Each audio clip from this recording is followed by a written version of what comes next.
One of the things that we established when we were looking at the developmental course of maturation, so tell me what you think about this. So it seems to me that a lot of what we see as narcissism is actually something like prolonged immaturity. Now, it's a little more complicated than that. So the little kids that we studied, and this is true of those who've studied little kids in general.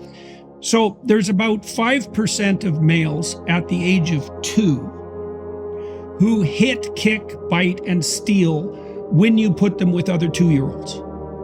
And they're almost all male, and there's only 1 in 20. And so you could say most 2-year-olds aren't psychopathic narcissists by temperament. So these are probably the boys who are disagreeable extroverts by temperament, right? And so they're competitive, they're pushy, and when they're very young, they're impulsive. Now, most of them are socialized by the age of 4. Now, our studies of long-term criminality indicated that it was the minority of that 5% who weren't socialized by the age of 4 that became the long-term predatory criminals. And it was very difficult to do anything about that after the age of 4. But that's also made me think more recently that what we're seeing as that narcissistic predatory parasitism is probably something like a failure of maturation. It's like, rather than being a pathology in and of itself, it's just the maintenance of self-centered immaturity far beyond its expiry date. And so I'm wondering what you think of a formulation like that. I like that idea, and that there is an immaturity to narcissism.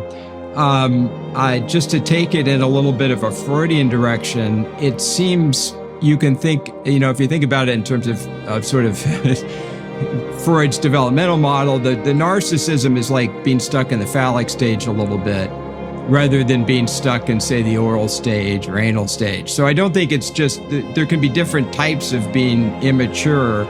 I think that... Right. It's not dependent, for example.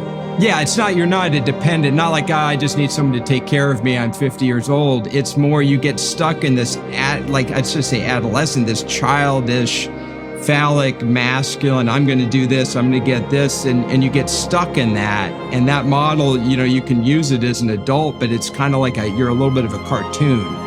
And so that's something I see, it's like you're a cartoon child acting like an adult, like I'm a big deal, like the guys that try to be alpha, and I'm like, yeah, dude. So yeah, I do see. There, buddy. Yeah, calm down. Come on.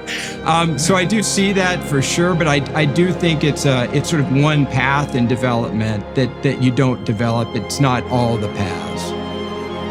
Yeah. Well, I think that's a good distinction, because it shines a light on another sociological or psychological phenomena. So one of the things that we see is the rise to a certain type of stardom of people like Andrew Tate. And the Andrew Tate phenomenon has really interested me because I have some sympathy for him. Now, it's limited, but it's limited in the way that you just described. So you could imagine that the worst form of immaturity, the most counterproductive form of immaturity, would be something like, well, the Freudian oral stage. If we reformulated that in more modern terminology, that would be something like prolonged infantile immaturity. So you're basically stuck as a dependent, right? And so you have all your locus of control is external. All you do is whine to get people to deliver to you what you want. Now, that's perfectly acceptable if you're 6 months old, although you can even use smiling at that point and as an invitation. But then you might imagine that if you are stuck at that dependent stage and you have a impulse for maturation, if someone who was more narcissistic and aggressive came along, they would actually look attractive to you, because first of all, it would be it's better to be a narcissistic extrovert than it is to be a dependent infant. That doesn't mean it's good, right? But it does mean that it's better. Yeah, well, and you can think about that from an evolutionary biological perspective too, because it's definitely the case that manipulative psychopaths can be successful in finding sexual partners, whereas infantile dependent men they're just not going anywhere on that side of things, because they can't, like, virtually no women are attracted to infantile dependent men. Some women are attracted to narcissistic blowhards, right? So yeah, is that in keeping with your understanding of the developmental progression? Yeah, I mean, I think it makes sense, and I like how you're saying that. Like, look, dude, it's better to be narcissistic and full of yourself if you're a guy than just be a dependent loser. But that isn't the highest stage of male development. Isn't being a peacock, you know, it's helping, it's being a provider, it's doing more than that. It's leading a family, it's leading people. So, but again, it is better to be narcissistic than just dependent. So yeah, it makes sense. Oh, you mentioned Andrew Tate, and I'm kind of old for this, but I see a lot of younger guys that are attracted to this more sort of alpha, in quotes, personality model. And I understand it too, because they're not getting a lot of really good male role models out there. So they see one that looks sort of cartoonish and seems functional and seems to have some agency and seems to be navigating life effectively in a way that would be appealing to a 15-year-old guy. And so I understand it. I just wish we had better role models, but I understand it. It might also be that there is a time at which that's actually developmentally appropriate. So, one of the things we found in our analysis of the development of psychopathology. So imagine with teenagers, okay, imagine there's three patterns of living with the rules.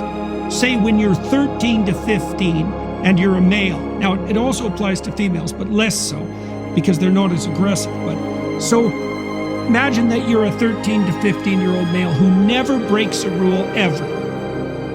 Okay, now imagine you're a 13 to 15-year-old and you break a rule all the time. And then imagine that you're somewhere in the middle. Okay, so that's the whole distribution. Well, the males who never break a rule, they are at higher risk for dependent personality disorder, for depression and anxiety later in life. Now, the ones on the other end of the spectrum are much more at risk for lifetime criminality, let's say, and substance abuse, violence, and all that. So there's pathology associated with both extremes with regards to rules. Now, the kids in the middle, they are going to experiment. And so now you can imagine that if you're a kid who comes from a good home and you're pretty rule-oriented, there might well be a time between the ages of 13 and 15 or 16, something like that, where it's actually appropriate for you to admire the rule breakers to some degree, because that's one of the things that pops you out of that childhood dependence on your parents, right? But hopefully you would supersede that as you mature, and that is the pattern for most men, right? I mean, criminality drops off like mad around 25, and so does substance abuse, something like that. And that's often when men who are like women like men 4 to 5 years older. And so it makes sense that it's about 25 or so that men start to get their act together. And that's when they take that step beyond the more narcissistic and showy aspects of masculinity and take on these roles that are oriented towards a longer time span and a broader social horizon.